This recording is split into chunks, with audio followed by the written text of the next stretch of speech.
시청자 여러분 안녕하십니까? VOA 모닝뉴스 시작합니다.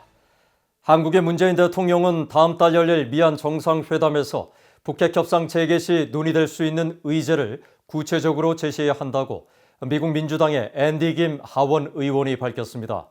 김 의원은 또 북한의 협상 복귀를 위한 일시적 대북 제재 완화 검토의 필요성과 한일 관계 개선 등 미한일 3국 공조의 중요성을 강조했습니다. 김영교 기자가 보도합니다.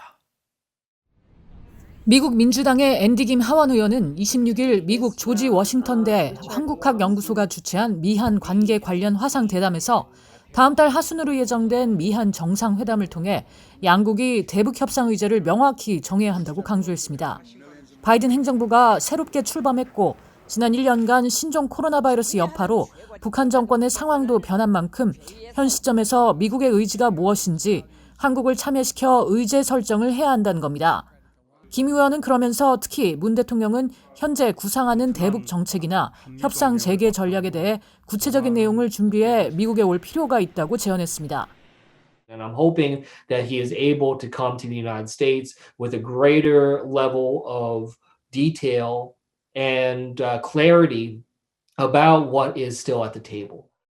김 의원은 또 미국 의회 내에서 북한과 한반도 문제가 더 큰 주목을 받도록 해야 한다면서 의회와 바이든 행정부가 함께 협력해 미국이 추구해야 할 대북 정책의 전략적 체계를 세우는 일에 집중해야 한다고 강조했습니다. 그러면서 바이든 행정부가 북한을 협상장으로 복귀시키기 위해 일시적인 대북 제재 완화 방안 등 여러 방법도 고려해 볼 수 있을 것이라고 말했습니다. I do think that the United States should be prepared and could be prepared to be able to provide some temporary relief, whether that's through the temporary relief through sanctions or other efforts. Try to think about what it is that we are willing to do going forward to be able to achieve this, while recognizing that some of the steps that we've taken in the past, just haven't been working. 김 의원은 그러나 현재로서는 제재 문제에 어떻게 접근할지, 북한이 취할 의향이 있는 조치에 맞춰 어떤 구조를 만들지에 대한 자신의 구체적인 입장이 있는 것은 아니라면서 다만 바이든 미국 대통령이 문 대통령을 초대해 그런 논의를 할 수 있을 것이라고 생각한다고 말했습니다.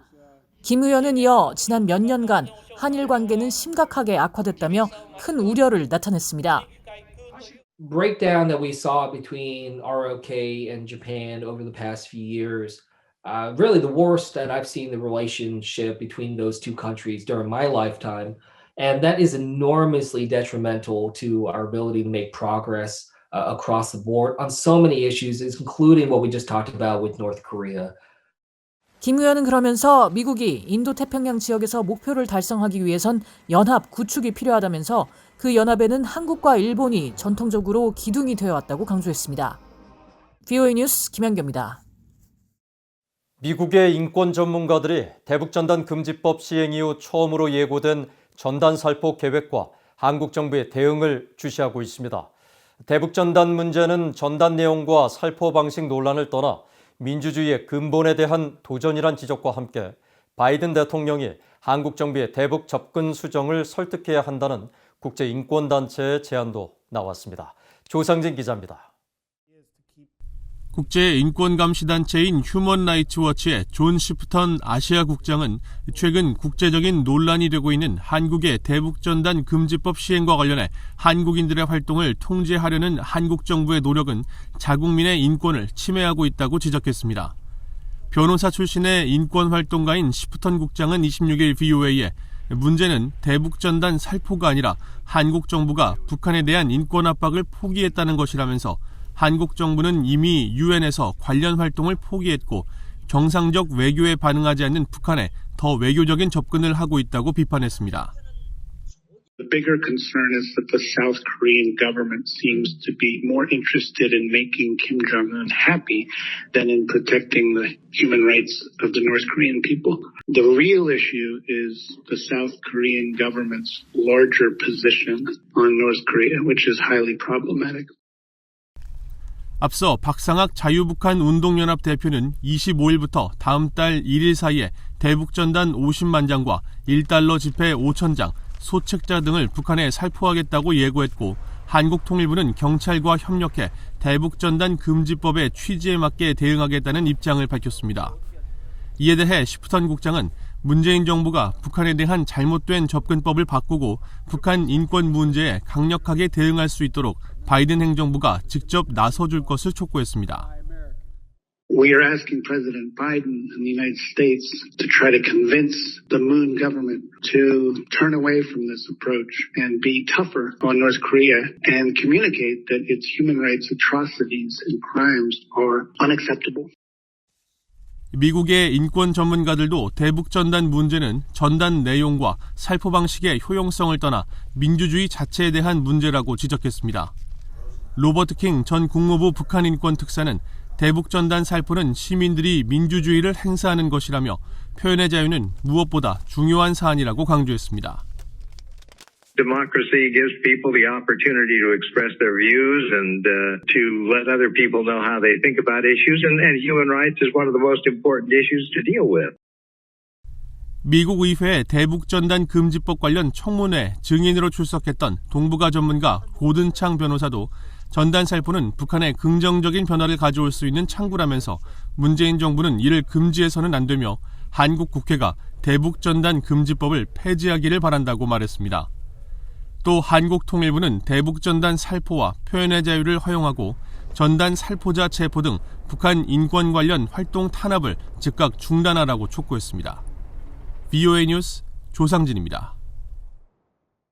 세계 각국에서 신종 코로나 바이러스 백신 접종이 진행되는 가운데 국제사회가 백신의 불공평한 분배 문제 해결을 촉구했습니다. 아시아 국가들 가운데선 북한이 유일하게 아직까지 백신 접종이 이루어지지 않았다는 지적이 나왔습니다. 이런 상황에서 국제 컨설팅 업체는 올해 북한의 경제가 당초 예상보다 더 암울할 것으로 전망했습니다. 오택성 기자입니다. 헨리에타 포어 유엔 아동기금 유니세프 총재는 26일 세계보건기구 WHO 기자회견에 참석해 저소득 국가들에 대한 신종 코로나 바이러스 백신 분배를 촉구했습니다. 집단 면역과 관련해서 어느 한 곳에서 증가하는 위협은 모든 곳에서의 위협을 의미한다며 저소득 국가에 백신이 공급되지 않는 것은 현명한 일이 아니라고 강조했습니다. Over the past few months, we have repeatedly expressed our deep concern with the inequitable distribution of COVID-19 vaccines. More than 81% have been given in high and upper middle income countries. 이와 관련해 아직까지 백신 접종이 이루어지지 않은 국가 중에 북한이 포함된다는 지적이 나왔습니다. AFP 통신은 지난 24일 보도에서 지금까지 12개 나라에서 백신 접종이 이루어지지 않았다면서 그중 북한은 아시아에서 백신 접종을 하지 않은 유일한 나라라고 지적했습니다.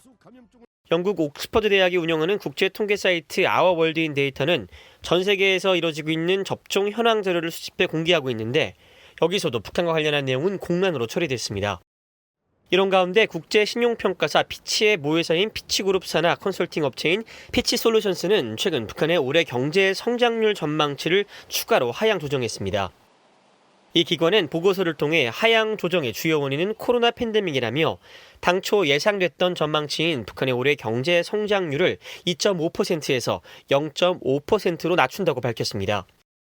앞서 지난 2월에도 북한의 경제 성장률 전망치를 예상하며 전년 대비 3.5%에서 2.5%로 낮췄는데 두 달 만에 다시 대폭 하향 조정에 발표한 겁니다. 보고서는 특히 최근 북중 교역이 재개될 조짐이 보인다는 분석이 나오고 있지만 그럼에도 북한은 수출보다 수입을 더 많이 하기 때문에 북한의 경제 성장엔 큰 영향이 없을 것이라고 내다봤습니다. 실제 북한의 최대 교역국인 중국 해관총서가 공개한 지난 3월 중국의 대북 교역 자료에 따르면 북한은 중국으로부터 약 1,200만 달러 상당의 물품을 수입한 반면 대중국 수출액은 130만 달러에 불과했습니다. 보고서는 또 코로나 상황과 더해 계속되고 있는 대북 제재 역시 북한의 경제 성장 전망을 압박할 것이라고 내다봤습니다. 코로나 상황이 시작되기 전인 2017년부터 본격적인 제재가 시행돼 지난 2019년엔 2001년에 비해 북한의 대외 무역이 87%나 줄었다는 겁니다. 보고서는 이어 올해 출범한 바이든 행정부는 북한이 핵무기 프로그램을 포기하지 않는 한 대북 제재를 계속할 것으로 전망하며 이는 북한의 경제 성장을 압박하는 요인이 될 것이라고 분석했습니다. VOA 뉴스 오택성입니다. 4.27 판문점 선언 3주년을 맞아 한국통일부 장관이 조속한 남북대화를 촉구했습니다. 이인영 한국통일부 장관은 27일 경의선 남북출입사무소에서 열린 기념행사 축사에서 북한 측과 언제 어디서든 형식에 구애받지 않고 어떤 의제도 대화할 용의가 있다며 북한 당국은 판문점 선언의 정신에 따라 조속히 대화와 협력의 길로 나오길 기대한다고 밝혔습니다. 이 장관은 또 한반도 평화 프로세스를 되돌릴 수 없는 수준으로 올려놓기 위해 판문점 선언의 국회 비준 동의 등을 추진할 것이라고 말했습니다. 한편 이날 민주평화통일자문회의가 주최한 관련 학술회의에서 전봉근 한국국립외교원 교수는 미국의 바이든 행정부가 지난 2018년 싱가포르 미북 정상회담 합의를 계승하지 않으면 북한이 대화에 나설 가능성은 매우 낮을 것이라고 전망했습니다. 또 홍민 통일연구원 연구위원은 북한 정권은 북미 협상을 위해 비핵화 약속까지 하며 남북관계를 활용하다가 잘못되면 남북관계부터 흔들고 위협하는 행태를 보여왔다며 남북관계가 너무 수세적으로 설정돼 있지 않은지 살펴보고 위상을 제고할 필요가 있다고 지적했습니다. 한국 내 북한 인권 단체들과 탈북민 출신 한국 국회의원들이 27일 판문점 선언 3주년과 북한 자유주간을 맞아 집회를 열고 북한 인권 문제와 핵위협 해결을 한국 정부에 촉구했습니다. 한반도 인권과 통일을 위한 변호사 모임, 한변 등 북한 인권 관련 시민단체들은 이날 한국 국회 정문 앞에서 집회를 열고 북한 주민의 인권 문제를 해결하는 것이 한국 국민의 인권과 평화, 안보를 지키는 일이라고 말했습니다. 집회에 함께 참여한 탈북민 출신 태영호 국회의원은 3년 전 판문점에서 문재인 대통령은 김정은과 함께 평화쇼를 했지만 오늘 우리에게 돌아온 건 더욱 증강된 북한의 핵능력과 위협뿐이라고 비판했습니다. 이어 한국 정부는 북한에 여전히 비핵화 의지가 있다며 국민을 호도하고 미국 바이든 정부를 향해 실패한 한반도 평화 프로세스를 이어갈 것을 주문하고 있다고 지적했습니다. 그러면서 당장 사문화된 북한인권법을 부활시키고 북한인권재단 출범과 북한인권대사를 임명해야 한다고 강조했습니다. 일본 정부가 스가 요시히데 총리 정부 출범 이후 첫 외교 청서를 통해 북한 탄도미사일이 국제사회에 심각한 위협이란 점을 거듭 강조했습니다.